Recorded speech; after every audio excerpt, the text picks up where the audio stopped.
Bien, retomando, estamos hablando de la definición filosófica, ¿no?, de las cosas de este mundo.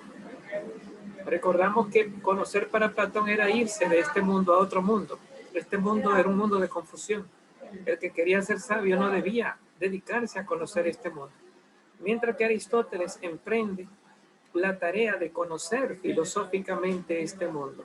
Las piedras, las plantas, los animales, la gente. Y el medio que Aristóteles tiene de definir y conocer, entrar a este mundo en el conocimiento y en la definición filosófica, es a través de la entrada de la materia, que fue lo que Platón había sacado. Al final lo que entró fue la existencia, que es lo que el tomismo va a salvar. Pero en su mente, él, si ve la existencia, no logra atraparla como el sentido último de la seidad de los seres. Introduce la materia. Introduciendo la materia, cree que introduce la existencia de las cosas de este mundo. Entonces hemos visto que la materia es incluida tanto en la mente, en la definición de la sustancia, como en la realidad, en la esencialización de la materia, de las cosas de este mundo. Para hacer esencia, las formas tienen que tener materia. Y para hacer definición de la sustancia, nuestras formas mentales tienen que incluir la materia mental. Esa materia que para Aristóteles viene siendo el género próximo, el género, que incluye los géneros remotos. Entonces, hay que entender que hay una materia mental, intramental, que es una materia genérica por los accidentes de universalidad que recibe. Y hay que entender que hay una materia extramental, hay una materia individual, hay una materia de los individuos y hay una materia intramental, una materia lógica. Y esas dos materias se corresponden en una adecuación veritativa. Si no hay materia intramental, no puedo conocer la materia extramental. ¿De dónde viene la materia intramental para Aristóteles cuando nacemos sin nada en la cabeza? Bueno, es una copia, una representación, diríamos con Platón, una participación en tanto que imitación. O una mímesis, diría Platón. Aristóteles y Tomás utilizan el término representación. Entonces, dice Aristóteles, se abstrae, se saca la materia mental de la materia extramental. El mundo, de alguna forma, impregna en mi alma. Recuerden que para Aristóteles el alma es en cierto modo todas las cosas. El mundo impregna en mi alma su forma. Entonces la materia que está en todas las cosas impregna en mi alma no su forma. Recuerden que toma la forma sin la materia, sino lo que tiene de ser. ¿Y qué tiene la materia de ser? Lo que tiene de autonomía existencial. Eso queda grabado, dice Aristóteles, una huella en mi alma. Mi alma es en cierto modo todas las cosas. Platón no admitía la existencia de la materia, sino más bien la existencia de las ideas que venían de otro mundo. Aristóteles admite la existencia de la materia, que está completada por la forma. Bueno, entonces, recuerden que las cosas que están en nuestra cabeza vienen por inducción para Aristóteles. No es que yo vea un caballo y el caballo entra a mi mente, sino que el caballo que está en mi mente, que para Platón viene de otro mundo, para Aristóteles viene de la colectividad. ¿Y cómo la colectividad trajo el caballo que yo tengo en mi mente? Bueno, eso es lo que se llama la inducción. Las vivencias acumuladas en recuerdos, los recuerdos acumulados en experiencia y la discusión de los expertos logra lo que se llama el proceso de abstracción de todos esos recuerdos acumulados, convertidos, todas esas vivencias convertidas en recuerdos y esos recuerdos convertidos en experiencia.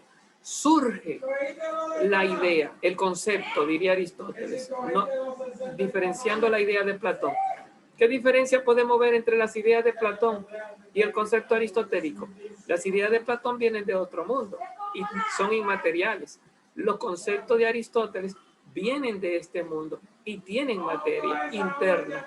En el caso de la definición de la sustancia, y tiene sustancia interna en el caso de la definición de los accidentes, que es lo que estamos viendo.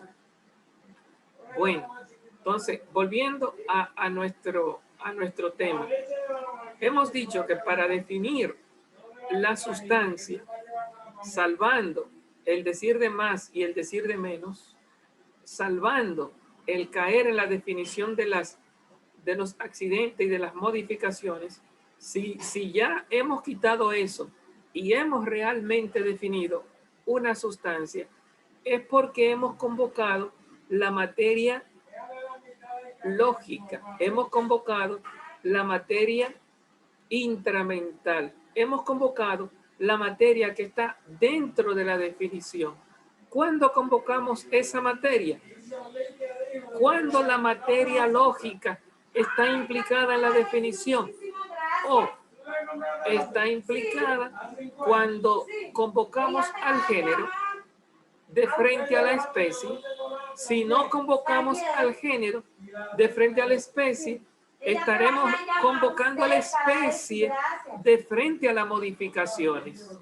Y si convocamos a la especie de frente a las modificaciones, no estamos en la definición filosófica de la sustancia, sino que lo que estamos es trayendo lo definido a la definición.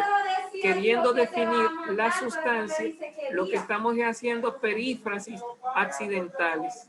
Definimos con los accidentes, diciendo los accidentes de otra manera, y no definimos realmente las sustancias. ¿Cuándo estamos definiendo la sustancia? Cuando convocamos el género próximo. En otras palabras, cuando entra la materia en la definición. Y bueno, solo así podemos decir que estamos decomponiendo las esencias en su sustancia y en su materia, en correspondencia con las esencias de este mundo. La otra idea en la que estamos amenazando con entrar desde hace 3 clases y no hemos entrado, es la definición de los accidentes. La definición de los accidentes, la definición filosófica, claro. ¿Cuándo estamos hablando filosóficamente del ser de un accidente, de la seidad de un accidente? Porque un accidente, tú puedes hablar de un accidente sin caer en la seidad. Si tú, por ejemplo, hablas del rojo de la capa de Superman, ¿de qué color es la capa de Superman? Roja. Bueno, aparentemente el rojo es un color, y como color es una cualidad, y como cualidad es un accidente, y como accidente corresponde a una sustancia, pero como al final no hay materia, ni hay sustancia, no hay sustancia que se corresponda con la materia mental que tú estás utilizando, no hay realidad sustancial, porque de hecho no hay ningún Superman. Entonces, lógicamente, que aunque tú adentres la sustancia intramental en la definición del rojo o en la definición de Superman, aunque tú la adentres, no hay correspondencia. Podríamos decir que estamos, bueno, que uno dice sustancia mental, como si cuando uno hablara de Superman estuviera hablando de la sustancia mental, que la sustancia mental es genérica. Tendríamos que hablar más bien de todos los hombres. Superman es hombre, y si lo entendemos como hombre, estamos hablando de la sustancia mental, pero hablar de Superman, más que sustancia mental, lo que estamos hablando es de una especie de sustancia real. Recuerden que hay 2 sustancias. La sustancia mental, que es la que corresponde a la primera premisa, la premisa mayor, todos los hombres son mortales. Y la sustancia real, que es la que corresponde al individuo, Sócrates es mortal. Entonces, si yo hablo de Superman como hombre, o hablo del rojo como de la capa, realmente me estoy manejando no con el universo de todos los hombres son mortales, sino que me estoy manejando con los individuos. Sócrates es mortal, la capa de Superman es mortal. Por lo tanto, la existencia que yo estoy procurando cuando estoy hablando de Superman y de su capa, no es una existencia de premisa mayor. Todos los hombres son mortales, sino de premisa menor. Es Superman, Sócrates, en caso de que lo fuera. Pero para hacerlo, hemos visto que tiene que ser cumplir con los criterios de conocimiento que introduce Aristóteles para conocer a los individuos. Porque una cosa es conocer el universo que viene por inducción. Otra cosa es conocer a los individuos por Aristóteles que viene por deducción. De tal manera que cuando yo conozco a Superman como hombre, estoy deduciendo el ser hombre de Superman. Pero me falta lo que se llama el conocimiento sensible, que es lo que me da la validez de la premisa menor. Superman es el gran desconocido, pero es el vivenciado con los sentidos inmediatos. Entonces, ¿de dónde viene la premisa menor? La premisa menor viene del encuentro del conocedor con el objeto. ¿De dónde viene la premisa mayor? Del aprendizaje, de lo que tú conoces, de lo que te ha enseñado la colectividad. De tal manera que cuando tú te encuentras con Sócrates y te dicen, ese es Sócrates, y tú por la vivencia y gracias a las fuentes de contacto, tú identificas a Sócrates. Pero el que Sócrates sea hombre, aunque no te lo digan, o que Sócrates sea mortal, aunque no te lo digan, ya eso viene de una deducción. Tú ve a Sócrates y deduce que él es hombre. Ve a Superman y deduce que él es hombre. ¿Qué es lo que falta en el conocimiento de la capa de Superman? Lo que falta es el contacto o la fuente. Cuando digo contacto, tú no has visto a Superman. O cuando digo fuente, alguien no te ha dicho, alguien creíble, que vio a Superman. Mira, Superman existe. Así como alguien te dice, mira, mi papá existe. Eso es verosímil. Pero que alguien te diga Superman no existe, sale de la verosimilitud. Y no solamente sale de la verosimilitud. Yo no le voy a aplicar deducción a lo que es inverosímil. ¿Qué es lo verosímil? Las vivencias convertidas en recuerdos, los recuerdos convertidos en experiencia. Si no se han convertido en ciencia, están convertidos en experiencia. ¿De qué depende la experiencia? De las vivencias. Es es el conocimiento de lo individual. Según Aristóteles, creo que Tomás también, aunque no me atrevo a afirmarlo porque no lo he leído en Tomás, pero según Aristóteles, la vivencia de los individuos se debe a la conciencia sensitiva. Los animales tienen casi experiencia, dice Aristóteles. Tienen la vivencia de los individuos.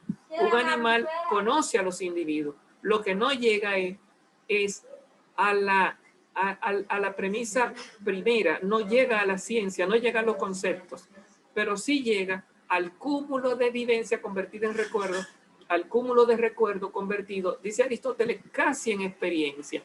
Es la diferencia entre lo que se llama la estimativa y la cogitativa.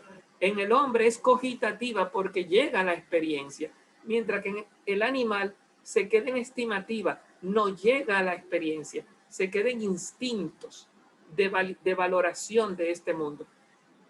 Bueno, ¿a dónde queremos llegar?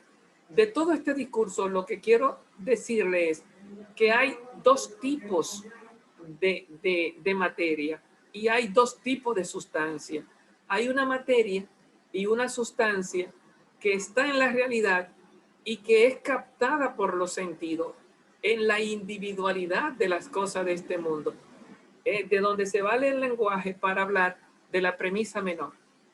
Se vale el lenguaje en lógica para hablar de la premisa menor, de la conciencia sensitiva. toda separación es cruel, ¿verdad? Uno la separa, pero al final hay que entender que hay una unidad, es el hombre quien conoce, y hay una unidad entre la vista, el oído, el gusto, el olfato y el tacto, la conciencia y la mente. No es que están separadas, pero son funciones diferentes. Son funciones diferentes y el filósofo tiene que aprender a ver la diferencia en medio de la unidad. Bueno, y las ideas que Platón decía que venían de otro mundo. Hay una sustancia que viene porque la gente te lo ha dicho. ¿Cómo tú sabes que los leones comen gente? La gente te lo ha enseñado.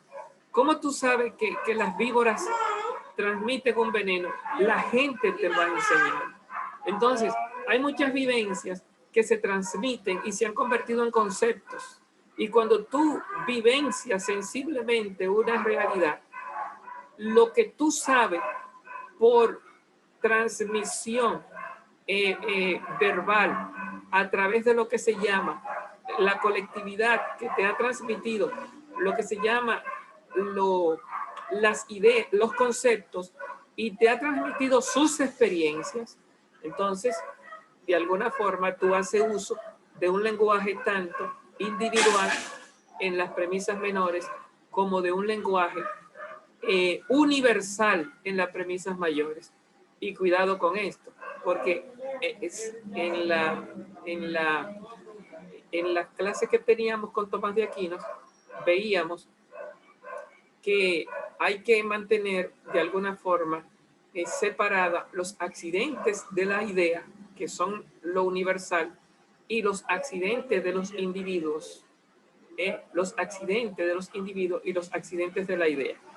Bueno, volviendo a Aristóteles, definición de los accidentes. ¿Cómo definimos los accidentes? Y la respuesta es implicando la sustancia. Implicando la sustancia en la definición. ¿Cómo definimos las esencias? Implicando la materia. ¿Cómo definimos los accidentes? Implicando la sustancia en su definición. Bueno, y hay tres formas que nos tiene Aristóteles de implicar la sustancia en la definición. Nos dice tres formas. Una de ellas es en equivalencia con la sustancia, sustituyéndola, ¿no? Por sustitución, equivalencia con la sustancia. Esa es una. La otra es unido a la sustancia, unido a la sustancia. Entonces, ya eso no es por sustitución, ¿no? Eso sería de alguna forma por adición. La adición es suma, adición con D, adición, ¿no? Entonces, adicionar, sumarle a la sustancia lo que es los accidentes. Entonces, una cosa es por sustitución, que sería como el pronombre, ¿verdad? O cuando tú dices adjetivo sustantivado, ¿no? O sea, supone la sustancia por debajo de las formas. Entonces, una cosa es por sustitución, otra cosa es por unidad. Dice, no, la palabra que utiliza Aristóteles, en vez de sustitución, dice por equivalencia. Por equivalencia. Entonces, tal vez a nosotros no ayude más la palabra sustitución. Porque si yo digo, por ejemplo, dile al seminarista que venga acá o llama al profesor, ahí tú estás implicando la sustancia. Eso ahí es por equivalencia. Aquí la palabra profesor equivale a la sustancia material de Martín Astacio con su existencia. O llámame al formador. La palabra formador tiene implicada su materia, su esencia.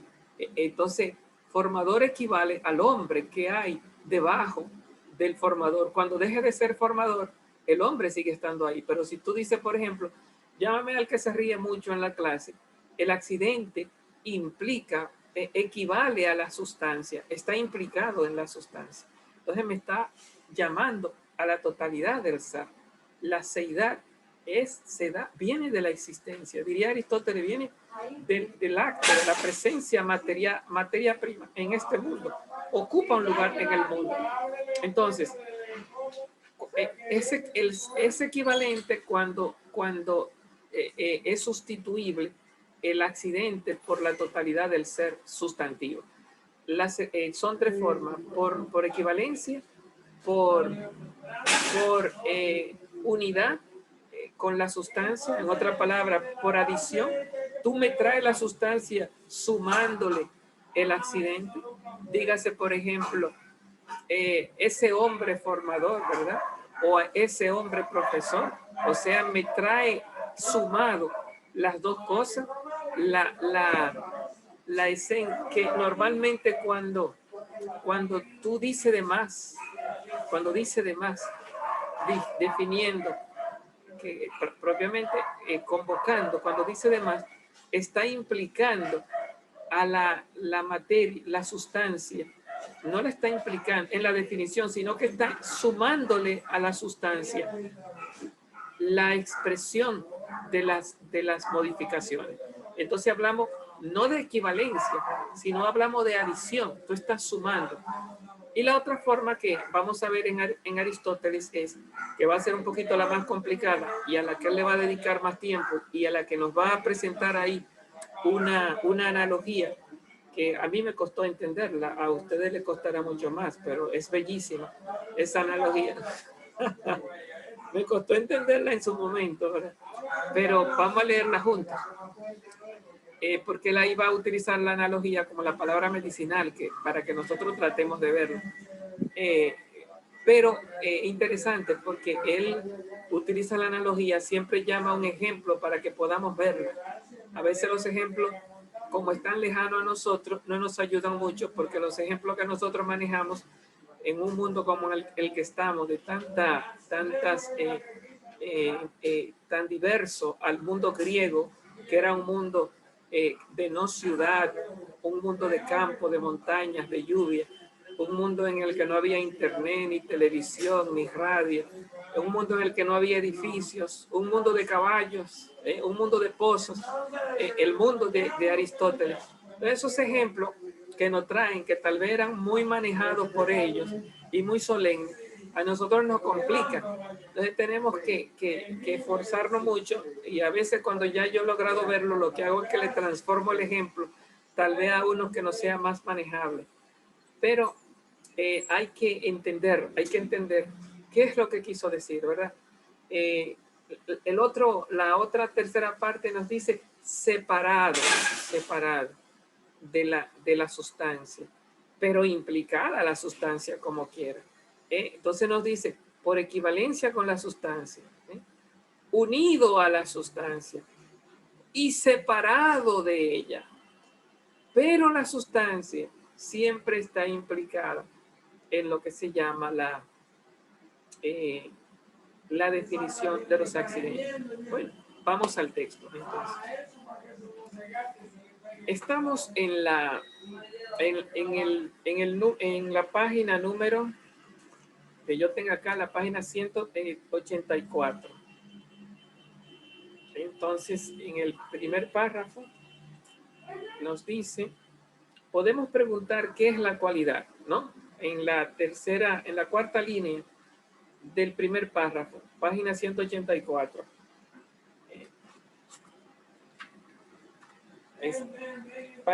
Ya en eso entramos de lleno en la definición de los accidentes, porque la cualidad es un accidente.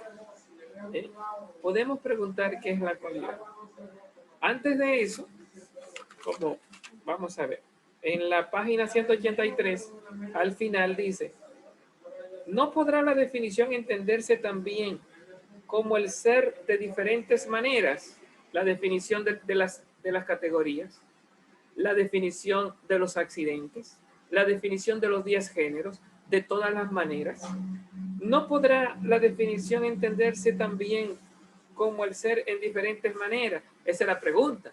¿Podemos definir filosóficamente los accidentes? Porque ser, aquí, ¿qué es lo que hace la metafísica? Define el ser. Y dice ser, la esencia, el ser, significa la sustancia, que es la forma esencial.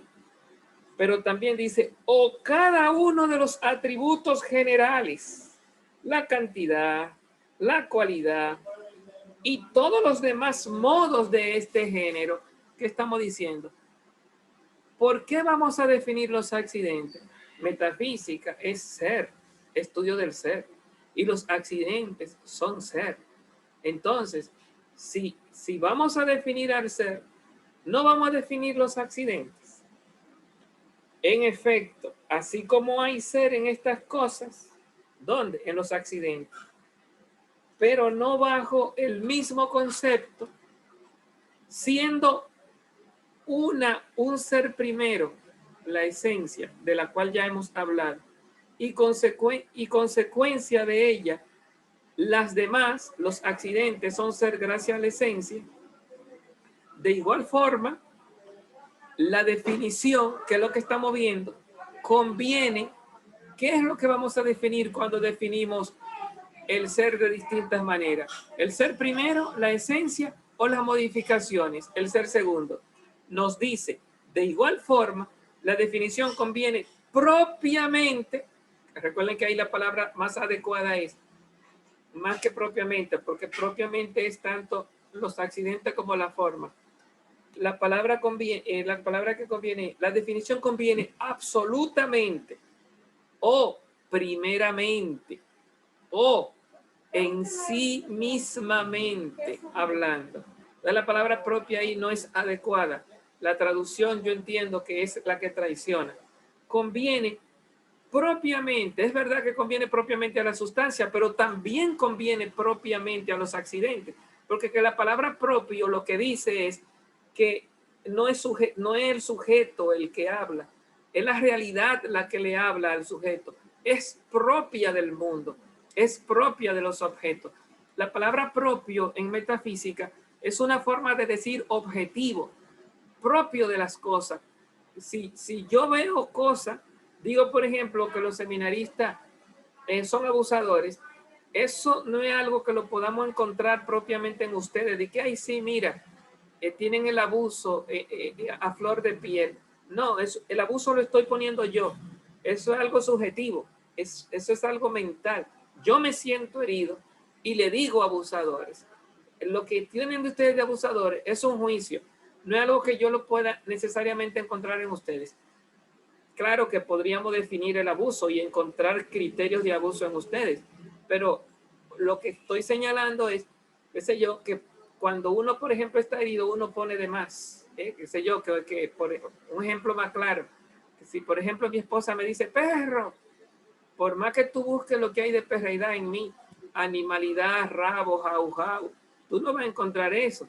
Entonces, por más convencida que esté el que juzga, eso no es propio del ser, eso no es una propiedad, eso es subjetivo, eso es un sentimiento del hablante. El que se enamora y odia deja de ser objetivo, deja de ver lo propio, lo que es propio del mundo, propio del objeto. Entonces, ¿qué es lo propio del objeto? Lo absoluto y lo relativo, lo en sí y lo en otro. Por eso la palabra propio aquí no conviene, porque tan propio es lo en sí como lo en otro, tan propio es lo absoluto como lo relativo, tan propio es la esencia primera como las esencias segundas. Entonces, desde este punto de vista, dice, conviene propiamente a la sustancia y los accidentes. Y sin embargo, se aplica desde un punto de vista propiamente también a las diversas categorías. O sea, ¿por qué vamos a definir los accidentes filosóficamente hablando? Porque hay ser en los accidentes propiamente hablando. Podemos preguntar qué es la cualidad. Hay ser en la cualidad.